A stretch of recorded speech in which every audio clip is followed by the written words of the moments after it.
It is the most legendary war in history. 1,000 ships to be launched for the sake of one woman.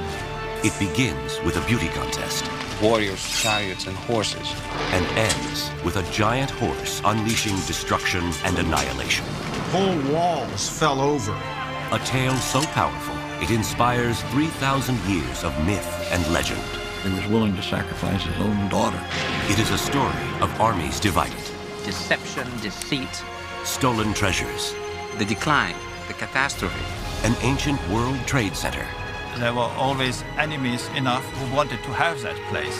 And a war without end. It was a conflict between East and West. Now, archaeologists, literary detectives, and military analysts are uncovering evidence that the mythological city, destroyed by beauty and vengeance, may be real. This is the true story of Troy.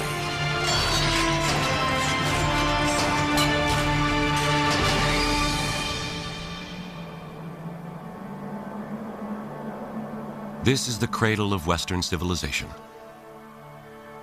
Mainland Greece on the west and Asia Minor on the east, and dozens of islands in between. The Aegean Sea links the inhabitants of this region, seafaring adventurers and their legends of gods and heroes. For thousands of years, fortune seekers and archaeologists have been searching these shores for evidence of the Trojan War. And now, some say they have found it. Today, not far off the pristine coast of the Aegean Sea, in what is now the modern country of Turkey, an international team is excavating what they believe to be the site of legendary Troy.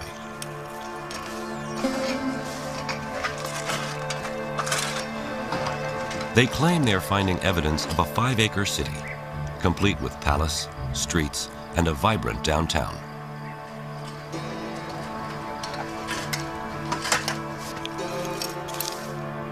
Outside the walls, they say they have evidence of a lower city. Ancient suburbs surrounded by a defensive moat built to prevent attacks by chariots, the ancient world's weapon of mass destruction. Manfred Korfmann has been the director of the excavation since 1988. If you look around in this area, you see nothing. It's old fields, it's surface, but there was something in here. Here on this barren plain, Korfmann and his colleagues envision a fortified city that rivals ancient Athens. Dating to the late Bronze Age, the prehistoric time of the Trojan War. But, as in all things Trojan, there is a conflict raging. Some think Korfmann's finds are pure fantasy, as credible as the myth itself. Is this the site of ancient Troy? Did Troy actually exist? Why does its memory echo through time? I think the Trojan War is the original source of so many of our cultural expectations of soldiers, of literature, of human behavior, of the interplay between the divine and the mundane. So much of our cultural tradition originates in the Trojan War that we continue to value it, even unconsciously, as a source of the archetypes upon which we model our behavior. History became a story, and story became myth, and myth is always elusive. So now we're trying, in a very strange way, to trace our steps backwards, which is not that easy. I mean, it's one thing to dress a history and make it story and then myth, and another thing to undress it. It takes much more pain, and it's more dangerous.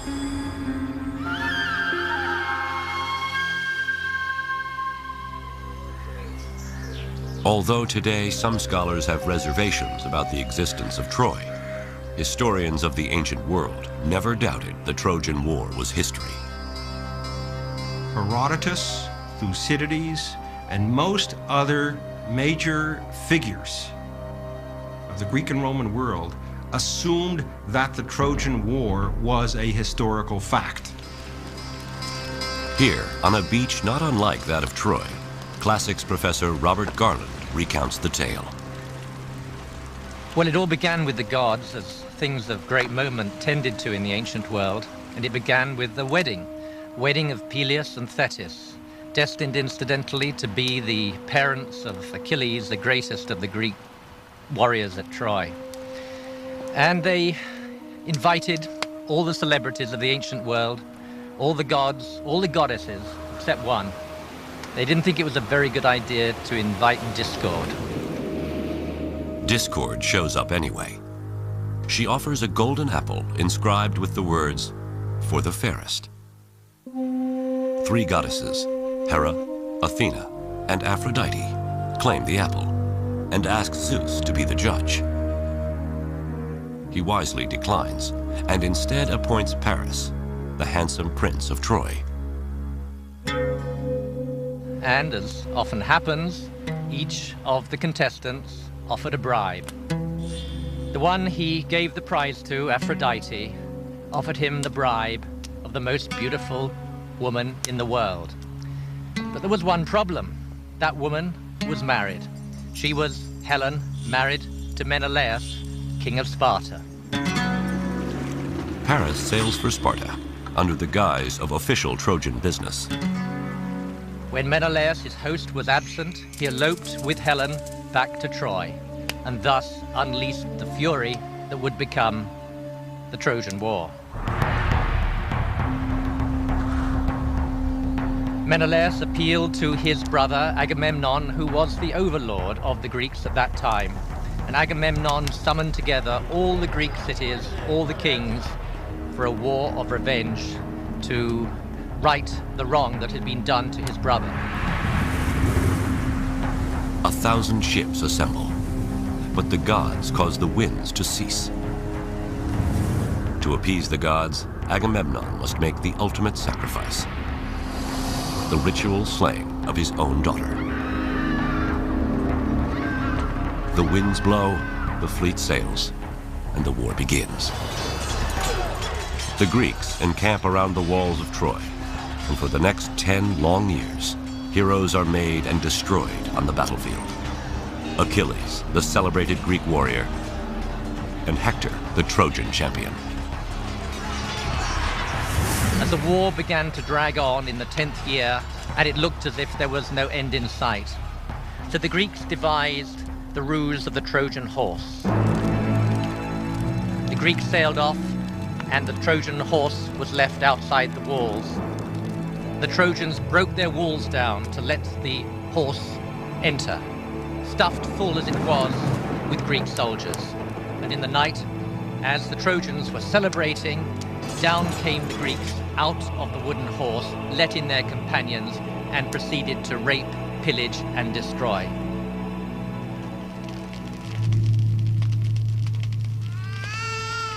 Many acts of vandalism were committed in that time.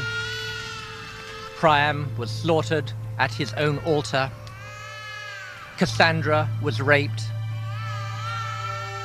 And the infant son of Hector was thrown from the walls of Troy, his brains dashed out. And even then, after Troy had been totally destroyed, the end was not in sight. As we know from the Odyssey, Odysseus was to wander for many years before he got home. Agamemnon returned to domestic turmoil. His wife, Clytemnestra, had been having an affair with her lover, and with him plotted the death of Agamemnon. So the homecoming of the Greeks was, for them, as devastating as was the destruction of Troy. How can such a fantastic story be true? The legend of Troy comes to us first from the oldest writings in Western civilization, the Iliad and the Odyssey. Their authorship credited to the poet Homer. But Homer isn't born until 5 centuries after the war is thought to have occurred, and he is believed to have been blind and illiterate. Homer is our earliest witness for the Trojan War, and yet the Trojan War took place perhaps as many as 500 years before Homer's date. So how reliable can he possibly be? How can we trust this blind man's tale of lust and infidelity, human sacrifice, rape, blood, war, destruction, and the ultimate deceit? Is Homer's story the true story of Troy?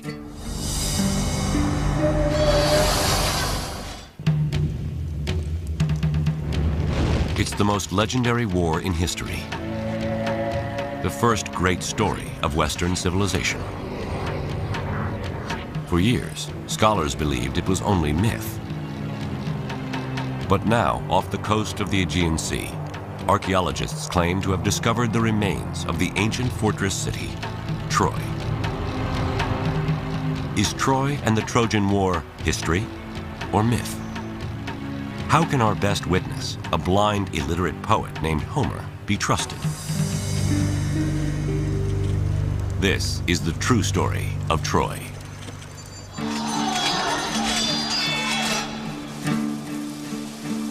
Like Troy, what is known of Homer is a mixture of history and myth.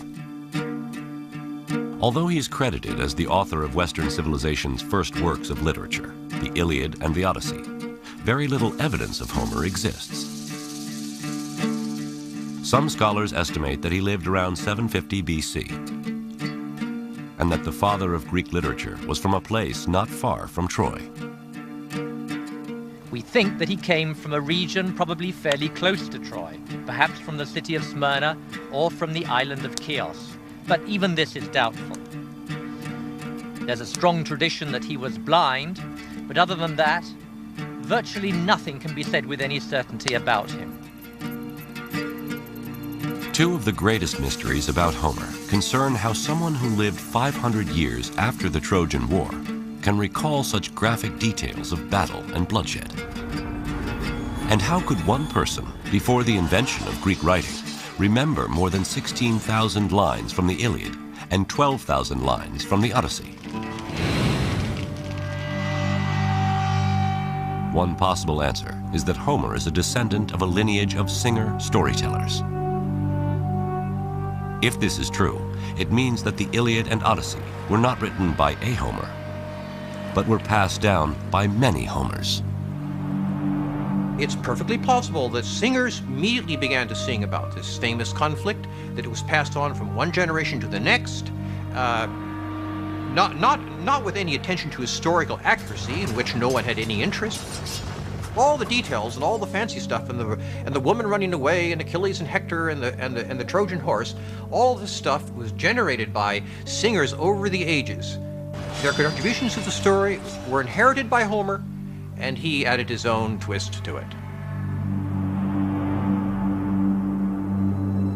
But if Homer is the last in a lineage of oral poets, how does the story of Troy transform from a memorized song to the first written story of Western civilization?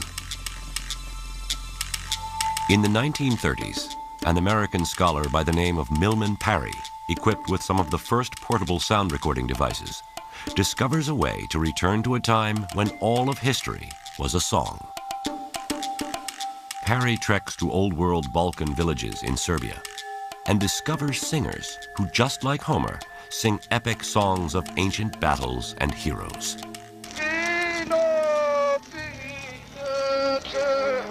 Parry made recordings on aluminum discs and on aluminum wire of these songs, and he also took down these songs by dictation. Parry discovered a very interesting thing, that when you write down an oral poem, it tends to get much longer than when you just sing it in a public performance. For over a year, Parry investigates the oral tradition, transcribing and recording many songs, some as long as Homer's. Parry finds that memory of historical events can be passed on for long periods of time and still remain accurate. The Serbian bards sing about the Battle of Kosovo, which had taken place in the 14th century. Amazingly, written accounts of heroes battling invaders confirm these 600-year-old songs to be true. Is it plausible, therefore, that there really was a Trojan War, and that at least the fact of the war was passed down through oral tradition for 400 years or so until 800 BC, when Homer's poems were finally taken down? My own opinion is that this is plausible. There must, in fact, have been a Trojan War. Otherwise, why would anybody have sung about it in the first place? Parry's work confirms that one person can not only memorize songs as long as the Iliad and Odyssey, but that the accounts can be historically true. For the first time, there is an understanding of how the story of Troy could survive 500 years until the time of Homer, and how Homer's greatness is born. Homer must have been a very famous singer in his day. He must have been like the Rolling Stones. He was a very famous entertainer of some kind. It's plausible that his greatness as a poet, which is proven by the Iliad and the Odyssey, by his brilliant poems that have survived, did inspire somebody to record these stories. Indeed, the very man who invented the technological means that made the recording possible, that is, the Greek alphabet. Before Homer, epic stories were memorized and sung. These oral tales were usually performed at the feasts of aristocrats and noblemen. But Homer's story of Troy was so powerful that someone wanted a way to record the words and teach them to others. The problem was the Greeks had no system of writing. So one theory is that this someone, the first Greek scribe, adapts the Phoenician writing system, adds vowels, and invents the Greek alphabet to record the words of Homer. Here's an example based upon early epigraphic remains of what this text might have looked like. It begins on the right-hand side,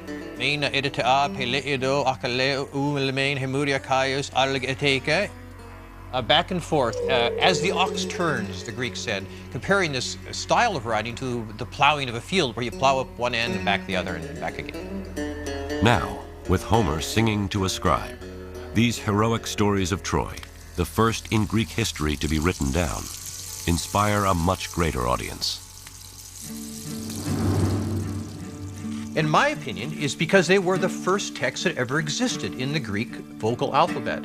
And as such, they were used from the very beginning as the basis for instruction about how to use this writing system. And they never stopped being that. So when you went to school in ancient Greece, you studied the text of Homer, right back to the day that the man who invented the alphabet first wrote them down. Homer's story of Troy becomes the tool by which language and literature are taught, the very foundation of Western civilization. For the next 3,000 years, his story of Troy will inspire the greatest Greek and Roman writers, Renaissance artists, Shakespeare, and even Hollywood films. But over the centuries, the true story of Troy is blurred by myth, and Troy the city, a ruin even at the time of Homer, is covered by the sands of time and lost. Then, in the 19th century, inspired by Homer's account of battle, blood, lust, and deceit, a rich adventurer goes in search of the treasures and the true story of Troy.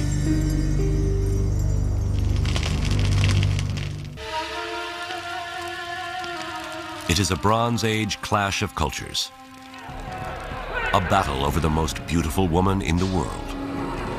This tale of heroes, blood, lust, and deceit from a time before writing is sung for hundreds of years. Then the greatest of Greek singers, Homer, sings of Troy so powerfully, he inspires the invention of the Greek alphabet. Homer's Iliad and Odyssey are the first written works of ancient Greece and become the foundation of Western civilization. But over time, the story of Troy is obscured by myth, and the city is lost. Now, can Homer's Iliad and Odyssey lead explorers to the treasures of this legendary city and rediscover the true story of Troy?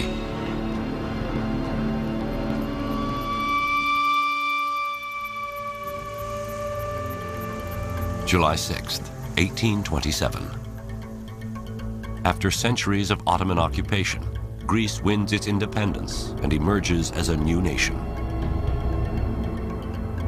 Europe is smitten with everything Greek, and Homer's Iliad and Odyssey ignite Trojan fever. With a pick in one hand and the Iliad in the other, a German-American self-made millionaire, Heinrich Schliemann, sets off to uncover Troy. Heinrich Schliemann is actually a fascinating man. He's a Wall Street tycoon of the 19th century. He made a great deal of money speculating in Russia and in the United States, including the gold rush in California. Having made a great deal of money and therefore being able to retire from his business pursuits, he at this point can go and pursue what he claimed was a lifelong fixation with Greece and particularly with the Trojan War. Heinrich Schliemann has a knack for finding gold. He is in California for the gold rush, makes millions in St. Petersburg under the Tsars. And in his search for profit and adventure, he dresses as a Bedouin, circumcises himself, and sneaks into Mecca. In 1868, he moves to Athens and launches a campaign throughout the Aegean in search of the legends of Homer and ultimately Troy. Schliemann was not an archaeologist, but he had a sacred faith in Homer. I mean, Homer was his Bible. And this led him to discover things which nobody else had thought of discovering, of looking for, let's say. Schliemann sets out to look for a place that matches the landscape described by Homer in the Iliad. A vast plain where two great armies can battle, near the Aegean Sea, between the Scamander and Simois rivers. A place with high fortified walls, from which the Trojans could watch in horror as their champion Hector is dragged behind the chariot of Achilles around the city.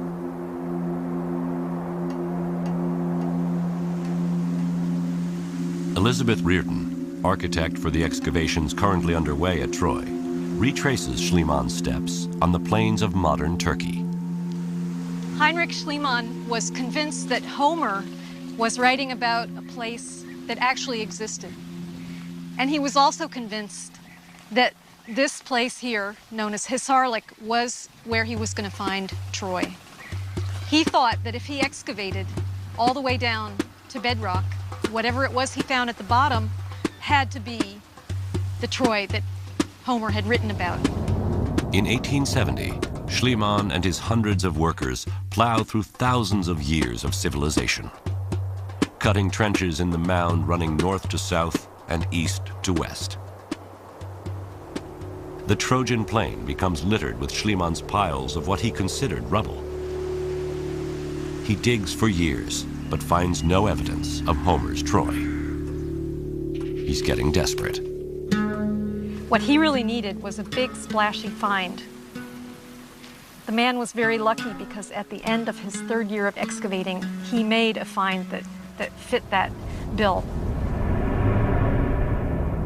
He was investigating this very large fortification wall when they uncovered in a small pocket a treasure trove of gold objects. This was exactly the kind of find that he needed to get attention. Golden cups and goblets, highly polished stones, and precious jewels. In 1873, Schliemann smuggles the treasure out of Turkey, dresses his wife in the jewels like Helen of Troy, and with Barnum-like showmanship, claims he has uncovered King Priam's treasure. He dazzles the world with headlines. Heinrich Schliemann discovers legendary Troy. But the showman's headlines prove false. The treasure Schliemann finds dates to 2,500 years earlier than Priam and does not correspond to the time of the Trojan War. And worse, Schliemann may have stolen his discovery of Homer's Troy. Schliemann, with his interest in Homer, was not the first in this area. Frank Calvert a British expatriate, had been living in the area from 1845 onward. He grew up in this area and gradually amassed a tremendous amount of textual evidence for where Troy lay. When Schliemann arrives in Turkey, there are several sites thought to be Homer's Troy. But Frank Calvert is convinced that the land he owns, a mound named Hisarlik, is Ilium, an ancient Greco-Roman city from which Homer titles his Iliad. Schliemann seeks out Frank Calvert.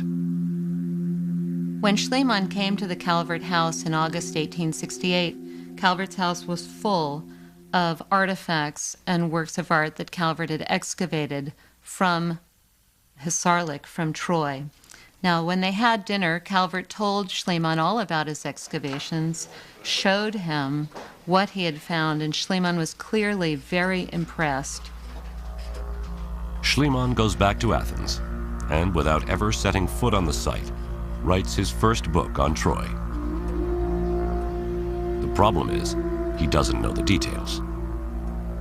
Calvert wrote Schliemann answers to Schliemann's many questions, one of which was, how high was the mound? Was it 20 meters or 100 meters high? The very fact that Schliemann would ask this question shows that he had absolutely no concept of the site itself. Though Calvert has been quietly digging by himself for years, Schliemann pours his vast wealth into a grand excavation with hundreds of workers and is anything but quiet. Schliemann tells the world that he is the sole discoverer of Troy and literally leaves Frank Calvert in the dust.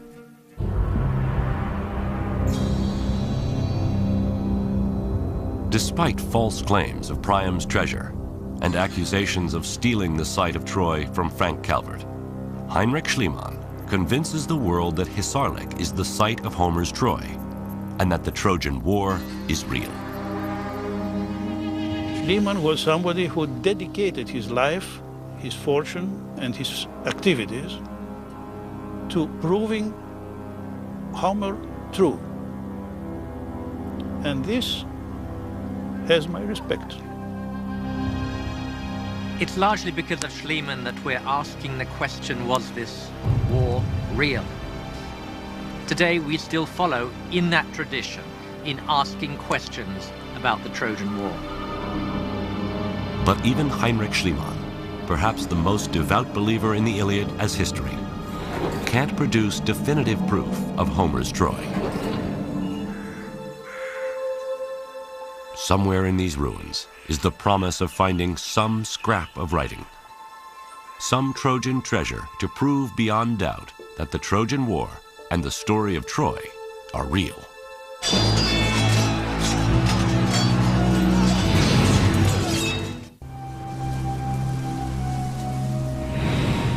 It is the most legendary war in history, fought around 1250 BC in the prehistoric Bronze Age. The tale of lust and battle is sung for 500 years, until Homer's story of Troy, the Iliad, inspires the invention of the Greek alphabet. Over the next 2,000 years, the legendary city is lost, until in the 1870s, Heinrich Schliemann, with pick in one hand and Iliad in the other, claims to discover the site of the Trojan War. But his showmanship and unscrupulous ways cast doubt on his claims. And worse, his excavations destroy so much of the site that it is condemned as an unreliable witness in the search for the true story of Troy.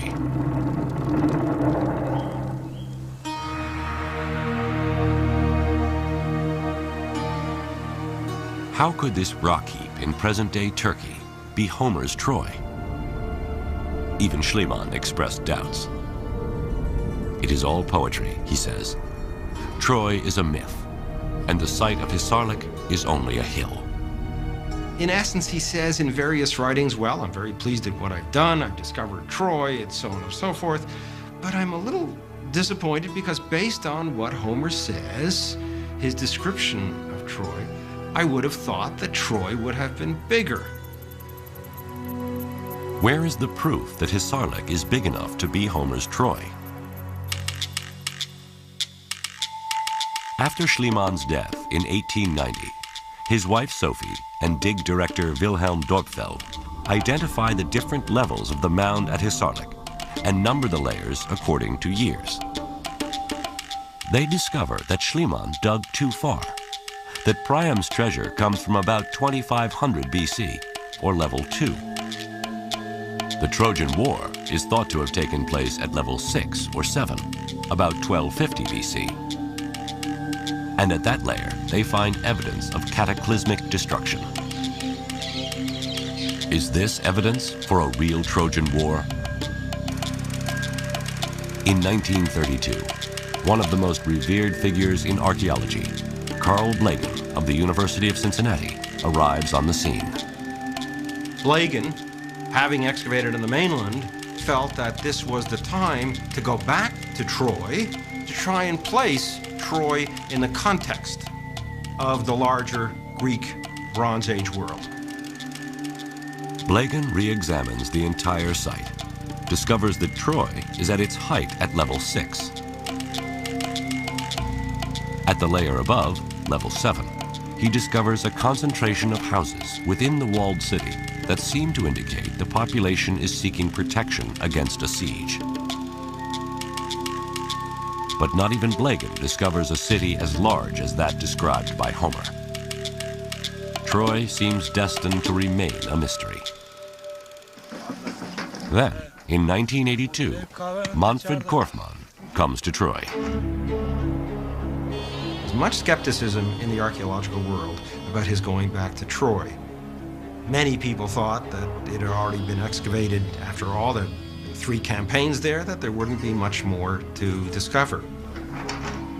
But Korfmann's campaign introduces 50 years of new technology to the excavation. One of his first discoveries is just south of Troy, along the Aegean. Here, his team finds over 50 cremations and burials containing Mycenaean Greek grave goods. Could this be evidence of the Greek camp and remains of Greek warriors who came to fight against Troy? Korfmann's team also discovers that the Bay of Troy is quite different from today. In fact, the water at the time of the Trojan War would have been closer to within sight of the walls of Troy. And in recent years, not far from the ancient bay, using magnetic prospecting equipment, Korfmann and his team find what at first looks like a wall about a quarter of a mile outside the citadel of Troy. But what he actually finds is the opposite of a wall. Here we do have a picture like X-ray looking into the ground and finding remains of what may have been ditches. The ditch that Korfmann unearths is cut deep into the bedrock, leading him to believe that its purpose is most likely defensive. The archaeologists were able to verify a Troy 6 date for the date when this ditch had been constructed. Troy 6 represents the time of the Trojan War. And there are many similarities between this defensive ditch and one Homer describes in the Iliad. If you look at his description of the fortification ditch that's dug around the Greek camp, and then you look at the fortification ditch that we found, certainly that's a striking similarity between the two. It's actually quite likely that this is the site that Homer had in mind when he put down the story of the Iliad and the Odyssey. Over the years, Korfmann and his team discover religious totems for worship of Trojan gods, spindle whorls for weaving the fine fabrics traded by Troy through the ancient world, enemy spear tips and arrowheads embedded in the walls of Troy, coins from the time of Alexander the Great, and a bust of Roman Emperor Augustus, who traces his lineage back to Troy. But despite the incredible finds, one find continues to elude Korfmann, just as it had everyone back to Schliemann. Where is evidence of the huge city described by Homer? One of the more important things we want to know about Troy is how large the settlement was in different points in time at different periods, and how it grew, how it shrank, and if there were different activities going on in different areas or parts of the settlement. We can't answer this by excavation alone. To discover the elusive vastness of the city described by Homer, Korfmann's team employs a technique that more resembles farming than archaeology. It's called site survey. Every 20 meters, we remove the vegetation to get conditions similar to a freshly plowed field. We collect everything we find there. Pottery, tile fragments, whatever is lying around. Thus get an idea about settlement size and function of different areas.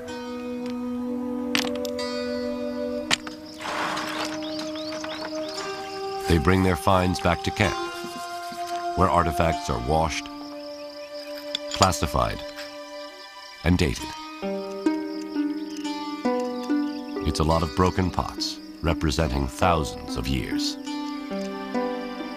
This year we covered about 15 hectares, about 400 points, and we collected more than 100,000 items from that, about 2 tons of material.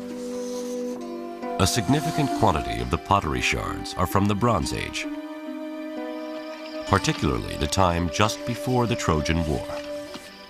We can see how the area all the way to this ditch and in the east, and where this ditch was covered by a Bronze Age settlement.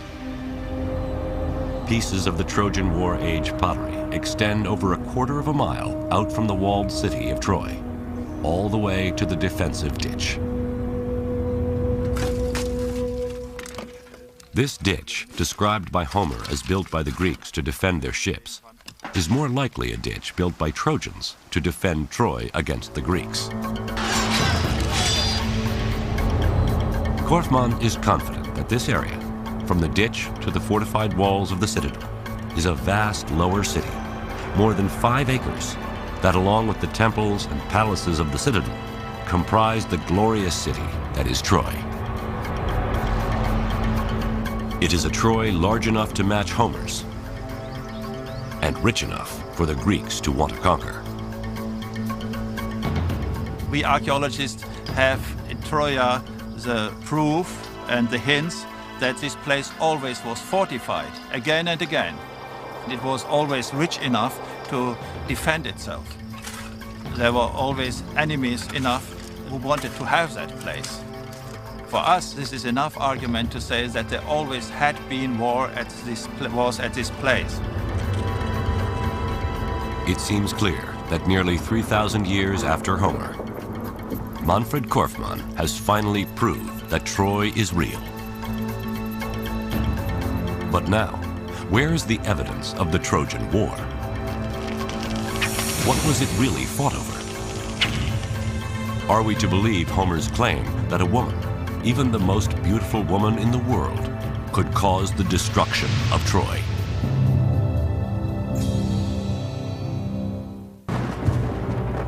It is a Bronze Age clash of civilizations, fought around 1250 BC. Then, 500 years later, the Greek poet Homer sings his epic story of Troy, becomes a superstar, and inspires the invention of the Greek alphabet. Over time, Troy is lost, and its story is obscured by myth and legend. Until the 1800s, when Homer's Iliad inspires the search for this legendary city. Today, archaeologists are uncovering evidence suggesting they have discovered the site of Troy.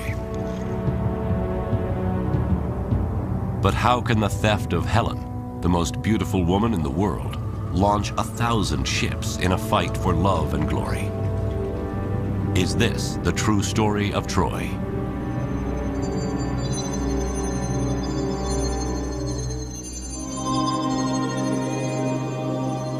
To the ancient Greeks, beauty is order. It is exemplified in the naked body, youthful and round, with tapered waist, high conical breasts, and curvaceous thighs. Surely Helen was all this.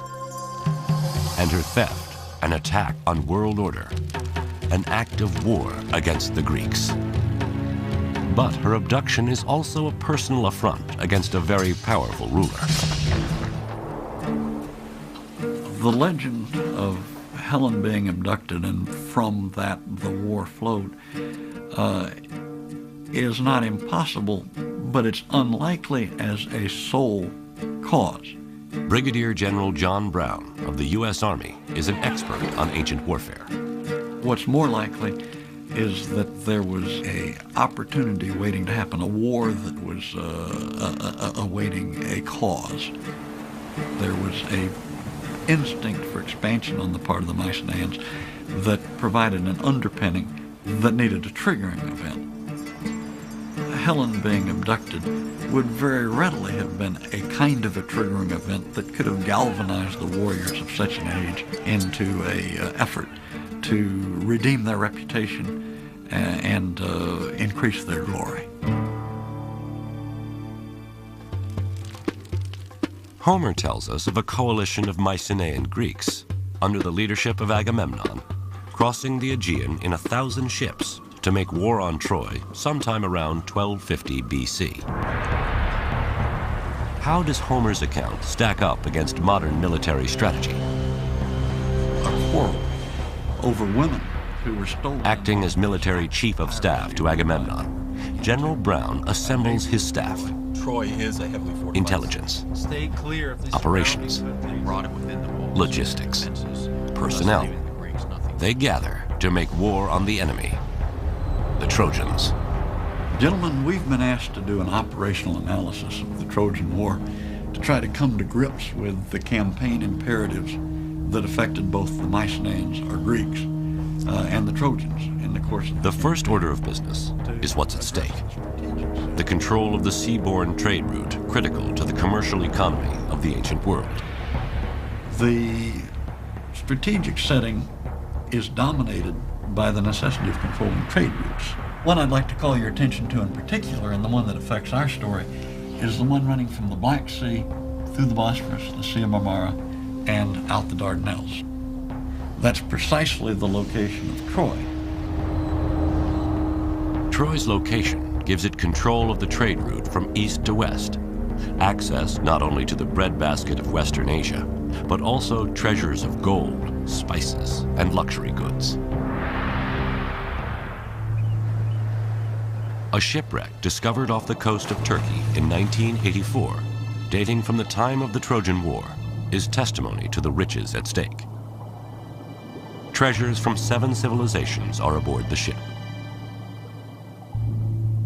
Gold medallions from Egypt, urns of oil and spices from the Far East, and ox-hide-shaped ingots of tin from Central Asia, and copper from Cyprus. In fact, these metals are found in the exact proportions for making bronze. 10 parts copper, 1 part tin. Bronze is made from tin and copper.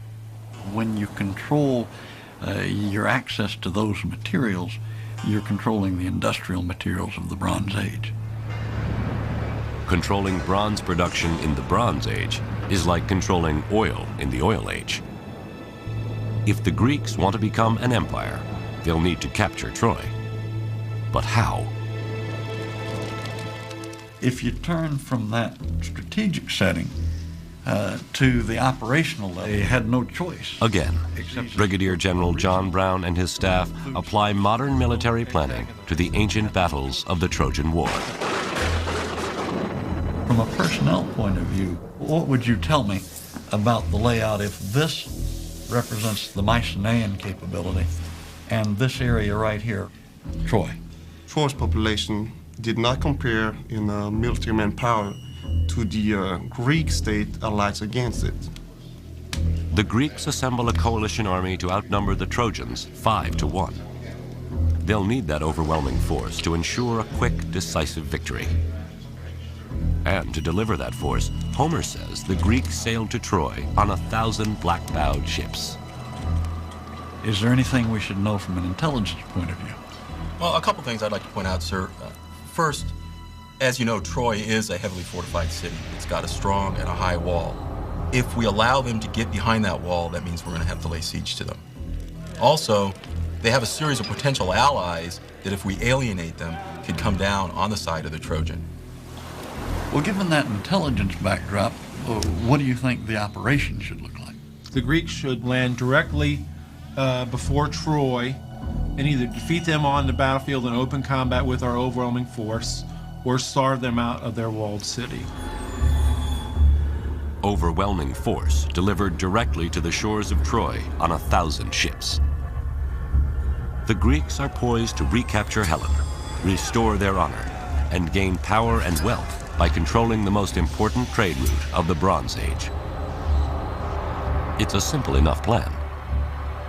One last logistical consideration: how to feed 1,000 ships full of warriors. What's your thoughts there, logistician? The Trojans would have gathered all the local food and water that was available and pulled it within the walls of their defenses for their own use and as a means of denying it to the use of the Greeks. The Greek army, therefore, would have to go further and further afield to gather those supplies of food and water that they were going to need to subsist on. And the primary risk there is that they would alienate those local populations that heretofore had not been engaged in the conflict but would now be inclined to come in on the side of the Trojans. Well, it's an interesting point you make, John, because it looks like the Greeks were divided between what they should do in order to win most easily and what they had to do in order to survive as an army. They had no choice except to support themselves off the land by foraging and by raiding. And it is precisely the result of one of those raids that starts Homer's Iliad. Agamemnon and Achilles fight over a woman that Achilles captures during a raid.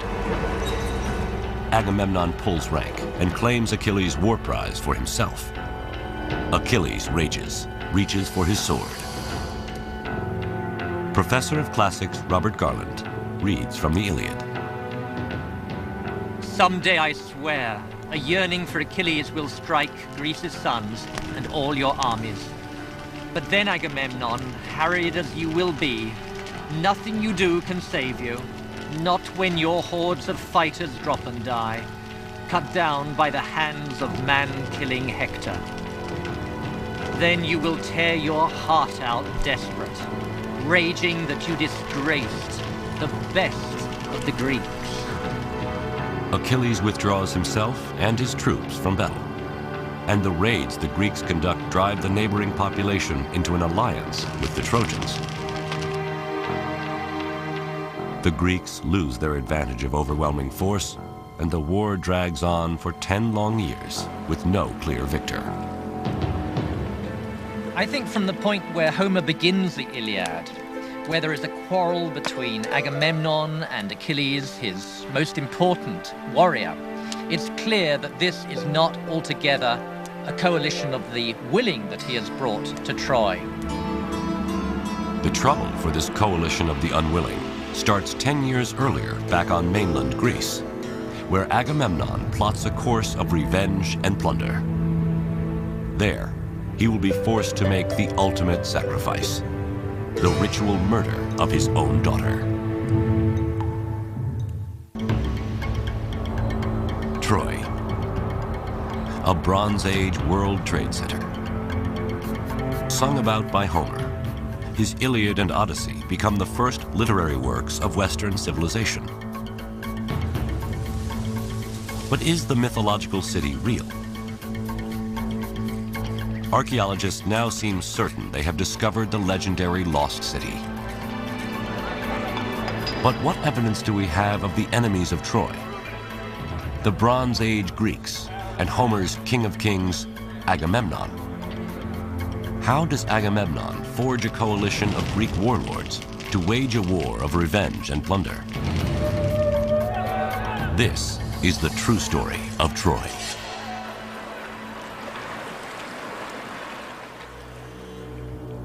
West of Troy, across the Greek islands dotting the Aegean, lies mainland Greece. Athens, Sparta, Pylos, Olympus, and at their center, the largest and richest of the Bronze Age principalities, Mycenae. Hidden in these ruins is evidence of their wealth and power. Spiros Iacovides is the godfather of Mycenaean archaeology and director of excavations.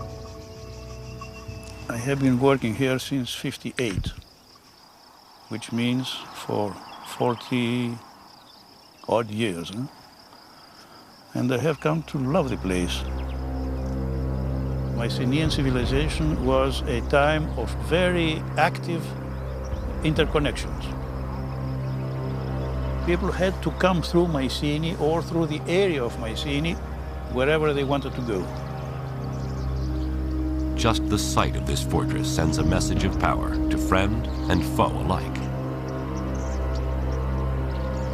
The city's walls rise 40 feet high and span 25 feet wide. Today, Christofilis Magidis, Assistant Director of Excavations, approaches the main entrance, a 20-ton stone carving called the Lion Gate, which dates to the time of the Trojan War. The main element here is the lion relief on top of the gate in the relieving triangle. Here we have an amalgam of political statements and religious allusions. The column represents the house of the king, and the lions, his power and protectors. It is a massive display of the king's divine right to rule. It's a very strong statement for the incomer at the first moment he enters the citadel.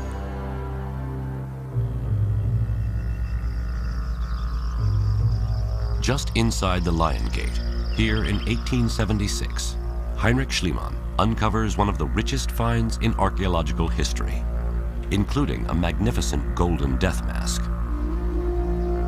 In his showman-like way, he proclaims, "I have gazed upon the face of Agamemnon." High atop the citadel, archaeologists uncover remains of a palace much like one described by Homer. Inside, they discover a treasure trove of opulent relics and murals, glorifying Mycenaean war and conquest. We have scenes, beautiful scenes of a besieged city with tall buildings and women looking out of the windows, warriors, chariots, and horses. One cannot but think that these scenes reflect, or at least echo in some way, all the adventures of the Mycenaeans in Southwest and Northwest Asia Minor. On the terrace of the palace, overlooking the rich valley and beyond to the Aegean, perhaps dreaming of conquering Troy, kings like Agamemnon would feast with fellow warlords. Homer describes such a feast that takes place across the Peloponnesian Peninsula in Pylos, in the kingdom of wise old King Nestor, another hero of the Trojan War. Here, in 1996, in the basement of a regional museum, archaeologist Sharon Stocker finds boxes of burnt animal bones. Stored there by the famous archaeologist Carl Blegen more than 50 years ago and labeled table scraps. Stocker finds something peculiar about them. What we have represented here are bones from the thighs and the mandibles of bulls, male cattle, and probably about 10 individuals are represented. The meat from 10 cattle can feed 6,000 people. And the fact that the remains are specific body parts, and all from male bulls, makes Stocker and archaeologist Jack Davis suspect they have something more than table scraps. It was here that he found the objects that we've been most interested in.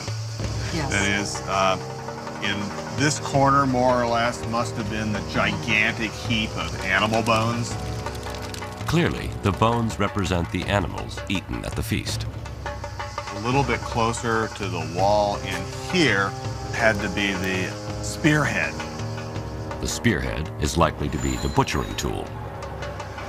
And then I think off here must have been the pile of little kielikas, the miniature drinking cups.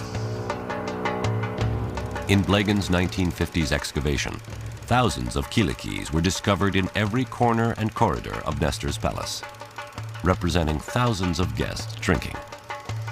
All of these objects were grouped in close proximity here, one to another. But they also find one more piece of evidence. Written in a primitive script known as Linear B, translated in the 1950s, the tablet reveals another purpose for the feast. So it's about here that the tablet was found that proves that sacrifices were in the process of being made in honor of the god Poseidon. Piecing together the evidence, Stocker and Davis paint a clear picture of feasting in the Bronze Age.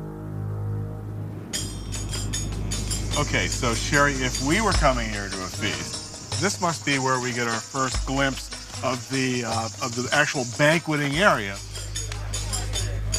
Then the guests, as Homer says, ate well, and no man's hunger lacked a share of the banquet. The young men brimmed the mixing bowls with wine and poured rounds for all.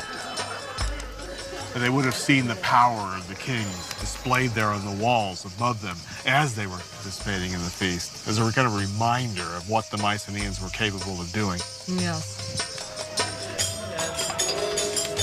By providing this feast and sacrifice, the king presents himself as the messenger to the gods, and his call to war as divine destiny.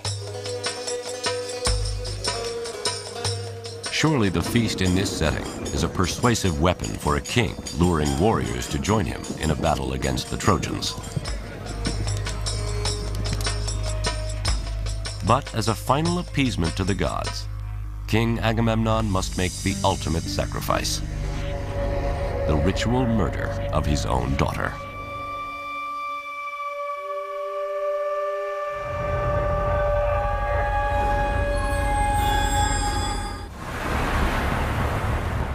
Helen, Queen of Sparta, is abducted by Paris, Prince of Troy. A personal attack on family honor escalates to an international crisis. With enticements of wealth and power, King Agamemnon forges an unwilling coalition of Mycenaean Greek warlords to do battle with the Trojans. But now, the gods and his warriors demand from him the ultimate sacrifice: the ritual murder of his own daughter. This is the true story of Troy.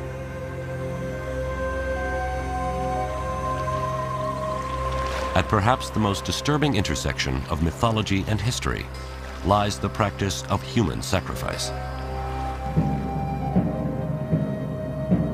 How can an act considered the ultimate sacrilege in the modern world be so prevalent to the ancients? Classics professor Robert Garland on a beach not unlike that of Troy.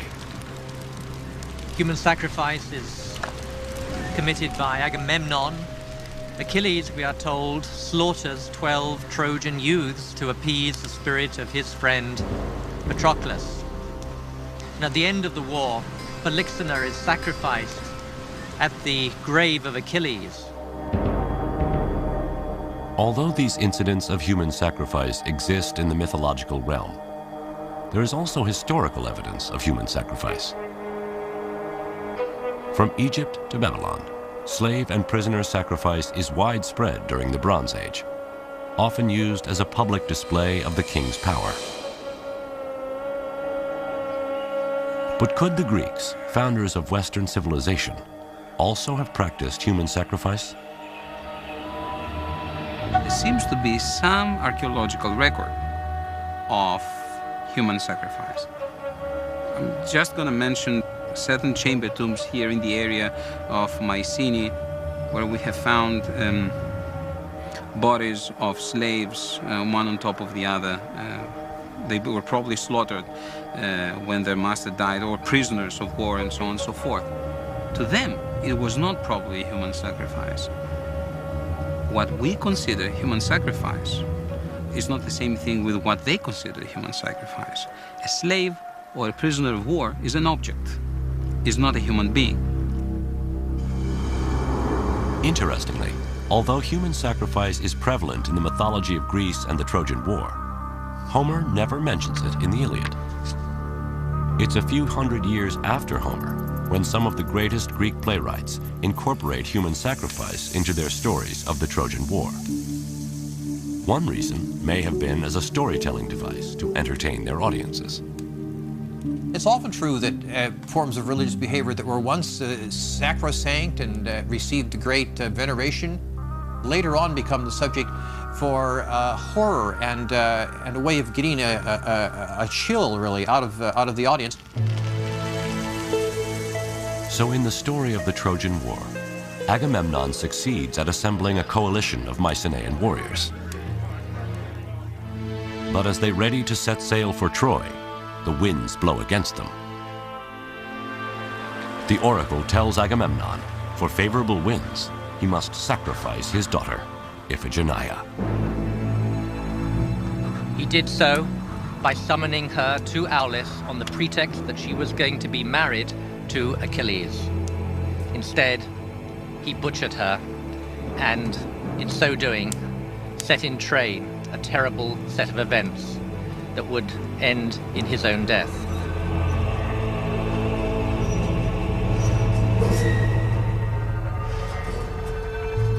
To the Greeks, this was a powerful message, whether real or mythological.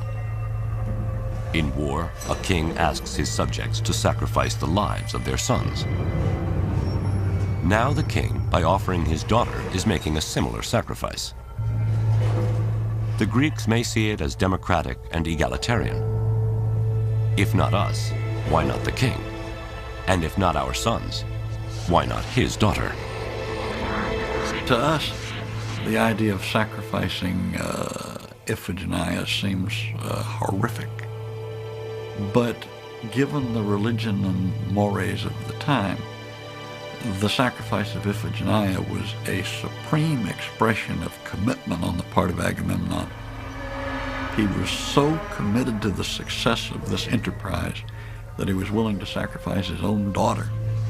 That must have had an effect upon the psyche of his soldiers, because they recognized how dedicated he was and how much he expected of them.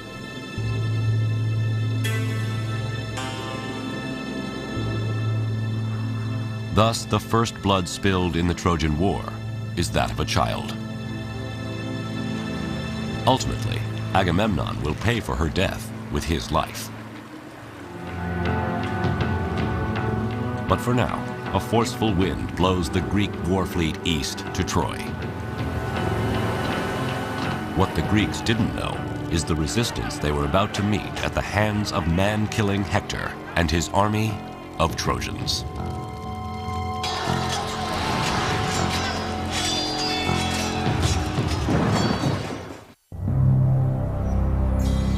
To forge a coalition of Mycenaean warriors and satisfy the gods, Agamemnon makes the ultimate sacrifice, the ritual murder of his own daughter.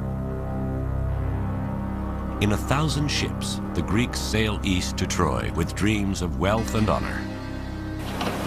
But their overwhelming force is negated by the fierce Trojans and their powerful allies. They fight to a standstill for 10 long years. Now, powerful egos and dissension in the Greek ranks threaten to destroy the coalition from within. This is the true story of Troy.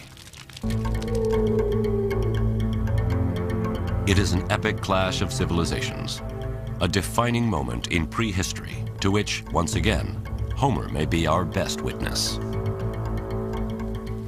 In the 16,000 lines or so of Homer's Iliad, he explores all the major questions which we still grapple with as we make war today and consider the questions around warfare.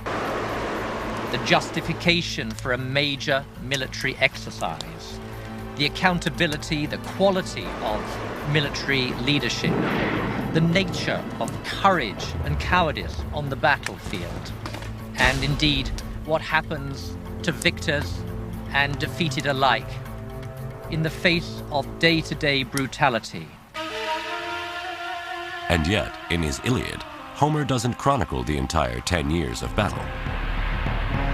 He focuses on just 4 days of the war's 10th and final year. He brings us, I think, to the very heart of what human conflict is all about. Some of his most memorable descriptions are of men dying. The 240 deaths that occur in the Iliad, all are different. Homer must have seen action at first hand. He must surely have gone over the battlefield at Troy and tried in his own imagination to recreate how this battle took place. We see warfare from so many different angles, and we see it up close and personal from Homer. Warriors face off on the battlefield, calling out names and insults. Soldiers thrust spears through enemy eyes, swinging swords, hacking off limbs. Homer says black blood stains the battlefield. His name defines this brutal age of warfare, known as the heroic or Homeric era. This was very much an individual contest for personal glory. And there was believed to be a glory in the nature of your opponents and in the extent of your success over them. It's a bit more tribal. The nature of your military reputation depends upon who you individually fight and how well you do against them.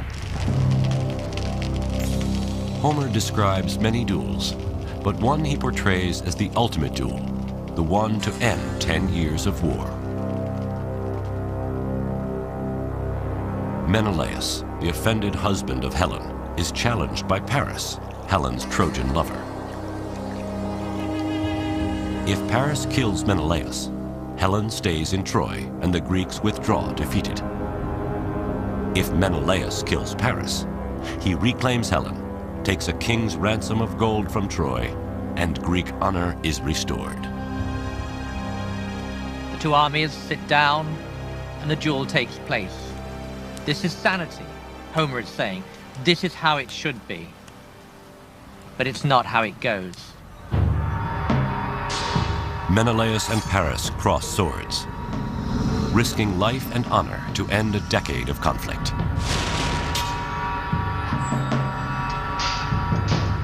Menelaus overpowers Paris, readies a death blow. Then Homer rescues Paris with a stroke of divine intervention. The goddess of love, Aphrodite, whisks Paris off the battlefield into the arms of Helen. The duel ends unfulfilled. The truce erupts in war. This war, in a certain sense, had to be. More forces had been unleashed than could now be contained. But at that short, brief moment of time, Homer seems to be saying, this is how conflict should be resolved between the only interested parties. Though ending a war with a duel between two leaders may be wishful fantasy, many of Homer's observations of battle are timelessly true. One of the underlying themes that you draw out of the Iliad and the Odyssey that remains relevant today in a military setting is that character matters. That theme remains with us. We still are very concerned for the character of our officers and our soldiers. Modern armies can learn from the soldiers of the Trojan War. But the greatest of the Greek warriors, Achilles, might not last long in today's army. In front of other warlords, Achilles threatens and insults Agamemnon, his commanding officer. What a worthless, burnt-out coward I'd be called if I would submit to you and all your orders. Whatever you blurt out, fling them at others. Don't give me commands. Never again, I trust, will Achilles yield to you. To Homer's audience, Achilles' rage against Agamemnon reflects a conflicted hero defending his honor. But today, his insults would be court-martialed as insubordination. Achilles was preoccupied with his reputation and his personal standing amongst the Greeks. The absolute opposite of a team player. Odysseus is of course, a different character, and again, he's yet another expression of the fact that character matters. He is wily. He's compared to a fox. Even today, we compare some of our most capable military figures to foxes. The swamp fox, Francis Marion of the American Revolution, and General Franks of the war in Iraq are among some with reputations of cunning like a fox. But Homer highlights another key quality of leadership by demonstrating the opposite. Never once did you arm with the troops and go to battle. You lacked the courage. King who devours his people. Unlike an ideal general like George Washington, who leads his troops by example, Agamemnon is accused of hanging out in the back while others fight and die. Agamemnon is arrogant, overweening, very much given to advance his own personal agenda, and inclined in the mind of others to take advantage of his position for his personal gain rather than to be a servant of the rest. Ironically, the soldier who is idealized by Homer is Hector, who fights for Troy. He has the character of the model soldier and citizen. Hector is more inclined to set the welfare of his people and his city above his own reputation and his own survival. And ultimately, he faced down Achilles even though he knew that the odds were against him and that his time was up. The battle between the two greatest heroes, Greek Achilles and Trojan Hector, is the climax of the Iliad and Homer's story of Troy. When Hector takes leave of his wife and child on his way to battle, Homer foreshadows the end of the war and tilts the sympathies of his audience in favor of the Trojans.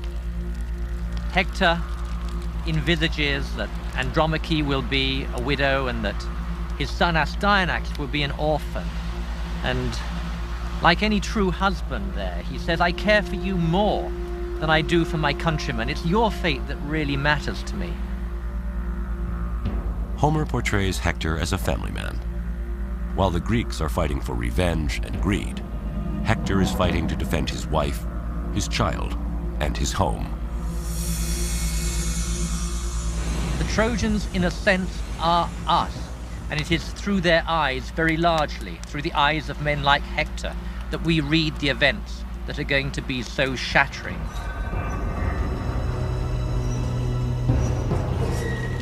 Hector sees Achilles charging like a stallion. Achilles closes, helmet flashing, throws his spear and misses. Hector hurls his spear, striking Achilles' shield dead center, and glances off. Hector draws his sword and charges, but Achilles has a second spear and drives it clean through Hector's neck. Hector falls to the dust and gasps, pleading with Achilles to return his dead body to Troy. But Achilles promises to feed his body to the dogs, lashes his corpse to his chariot, whips his horses to run around the walls of Troy, and as Homer says, defiles Hector's body in the land of his own fathers.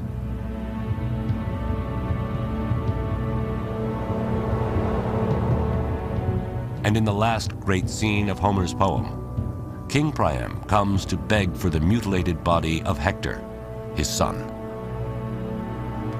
King Priam comes and he grasps the man-slaying hands of Achilles, and like a suppliant, he appeals to Achilles' compassion. And Achilles yields, and the two men collapse together in an acknowledgement of their human identity. They're no longer Greek and Trojan. They're no longer deadly enemies. Instead, they are like father and son. It is here where Homer reveals his subversive mission. He ends what is perhaps the world's greatest war story with an anti-war message. We are all human. We are all fathers and sons. We all have attachments that go way beyond our national identity. We are human beings, first and foremost. A truce is declared for the cremation of Hector's body. Funeral laments are sung.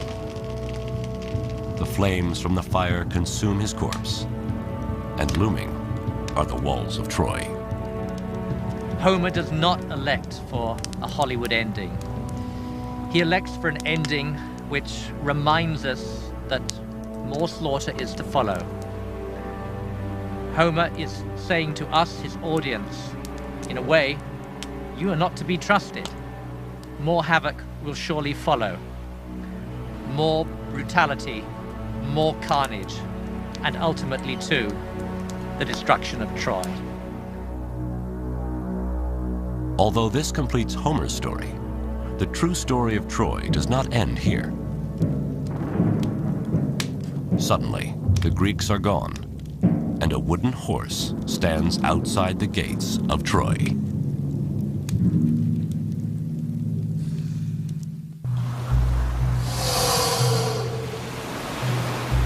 The greatest Trojan hero, Hector, is dead. Killed in battle by the Greek hero Achilles. After defiling Hector's body, Achilles agrees to surrender Hector's corpse to the Trojans. An uneasy truce is called as Hector is cremated before the walls of Troy.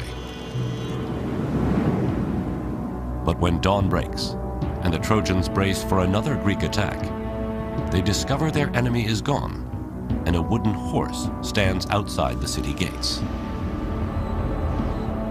This is the true story of Troy.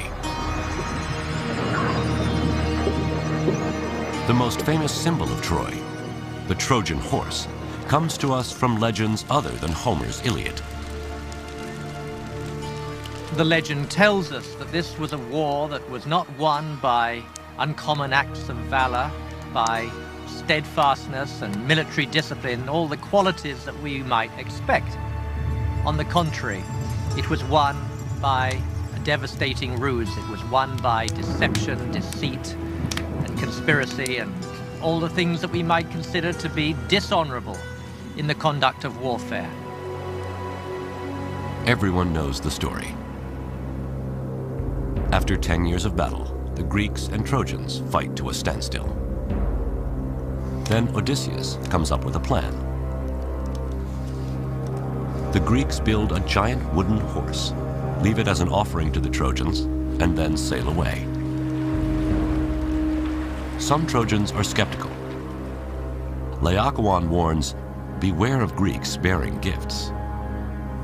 But myth says he and his sons are silenced by serpents that drag them into the sea. The Trojans desperately want to believe that the horse is a peace offering. And the Trojans broke their walls down to let the horse enter, stuffed full as it was with Greek soldiers.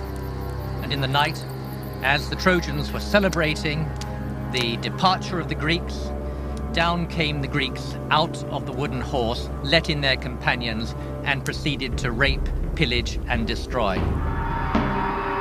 By hiding in the belly of the wooden horse and tricking the Trojans into lowering their guard, the Greeks finally penetrate the massive walls of Troy. All of Hector's fears, why he was willing to risk his life to defend his homeland, are about to become true. Priam was slaughtered at his own altar. Cassandra was raped. and the infant son of Hector was thrown from the walls of Troy, his brains dashed out. With Hector's mother and father hacked to pieces, his sister sacrificed, his son murdered, and his wife carried off to the bed of a conquering Greek, his family's seed is wiped from the earth forever.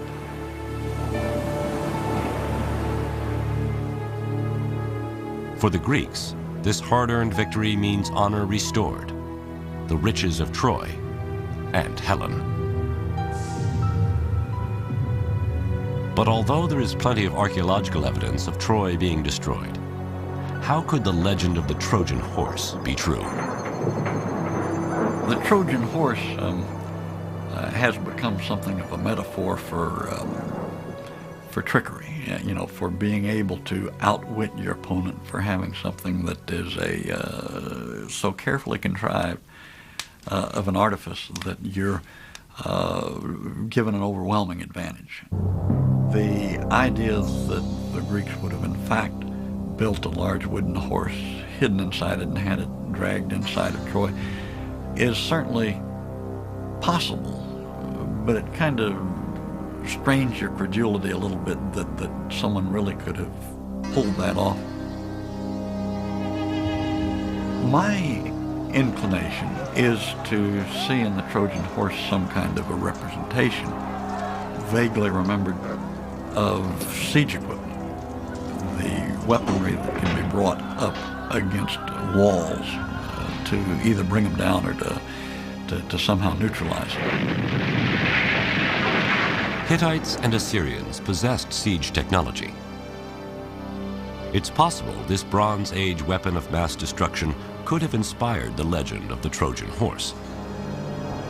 But whether history or myth, the Trojan horse came to symbolize a war won by trickery and deception.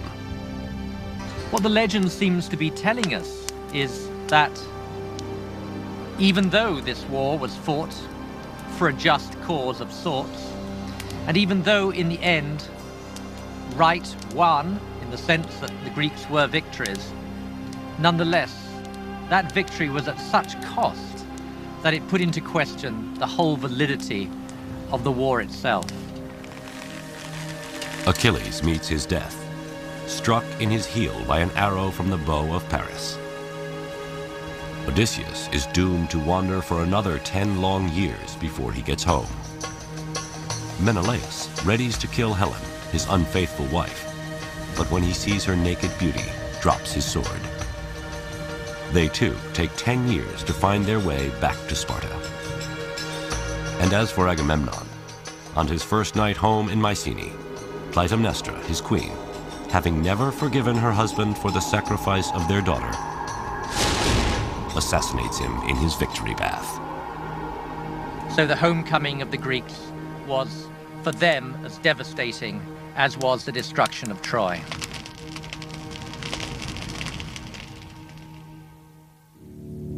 In fact, history tells us in the wake of the Trojan War, not only do the Mycenaean kingdoms collapse, but the entire Bronze Age comes to an end. There is much speculation as to its cause: civil war, outside invaders, or a string of devastating earthquakes. Greece falls into a dark age for nearly the next 500 years, until the time of Homer. What survives through the Dark Ages is the story of Troy. If you contextualize this war and you see what comes after that, the decline, the catastrophes, the economic collapse, the Greeks never managed again for the next 400 years to come together as a nation. That was most probably the last glorious event before the disintegration, before the dissolution and the fragmentation of the Mycenaean world. And I think that's why it stayed in the memory. And as Homer sings stories of Troy, the rage of Achilles, the beauty of Helen, and the valor of Hector, his songs inspire the invention of the Greek alphabet.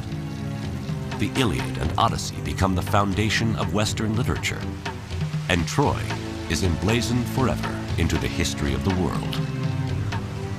The Iliad and the Odyssey had enormous impact in the Archaic period, the 7th, 6th, 5th centuries BC. And so, by extension, it's not surprising that people wanted to go to the site where that war was believed to have taken place. Then the residents realized that they need to market the city very aggressively, almost like a Disneyland of antiquity. The site of Troy rises from ruin to major tourist destination. Ancient burial mounds are turned into monuments to Greek and Trojan heroes. Temples and theaters are built to their gods. And maidens reenact scenes from the fall of Troy. They would sing sections of the Iliad and the Odyssey in the agora, in the marketplace of the city, right in front of the old Bronze Age fortification walls. As the city is rebuilt, history and myth become one, and Troy becomes a war prize in a worldwide conflict.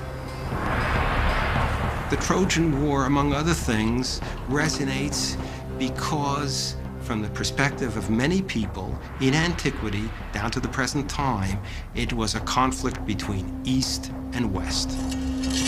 In a way, it's the beginning of the combative stances of both sides. It's us against them. Now, the tourist destination of Troy attracts more than just tourists. First, Persian King Xerxes stops at the site in 480 BC on his way to sack Greece, claiming to avenge his Trojan ancestors. Then in 334 BC, Alexander the Great stops at Troy to pay homage to Achilles on his way to Persia. He goes to the Temple of Athena, where he saw a range of armaments associated with the Trojan War. And he looked at the armor that was presented there, chose one set of armor to wear himself in his battle against the Persians. I like to think that it would be that of Achilles, although we don't know that for certain, and then goes off to fight the Persians wearing Trojan War armor. Alexander the Great conquers Persia, avenging Greece and reclaiming Troy as part of the Western world. Just as Alexander links himself to the Greek hero Achilles, Julius Caesar claims lineage to the Trojan hero Aeneas. And Rome adopts Troy as its mother city. But the Romans embrace more than a mythological connection to Troy. They also model their ideal soldier on that of Trojan hero Hector. The Romans would say that the ideal soldier was disciplined, was a team player, was willing to sacrifice himself for the welfare of others, was willing to efface his personal glory for the good of the whole. The military success of the Roman legions is a tribute to the legacy of the Trojans. Even though the Greeks originally defeat the Trojans are avenged when Rome battles Greece. It's ironic that the Trojan refugees led by Aeneas are purported to have been the ancestors of the Romans, and the Romans in turn conquered the Greeks. And so it's as if history came full circle. The Trojans were conquered and then became the conquerors. Troy and its stories are the oldest uninterrupted memories of our world. Troy is beauty, language, power, sacrifice, vanity, honor, deceit, and war. From literature to archaeology, history to mythology, Homer to Hollywood, we believe so strongly in Troy that the question of whether it is real or not hardly seems to matter. The search for the true story of Troy will live forever.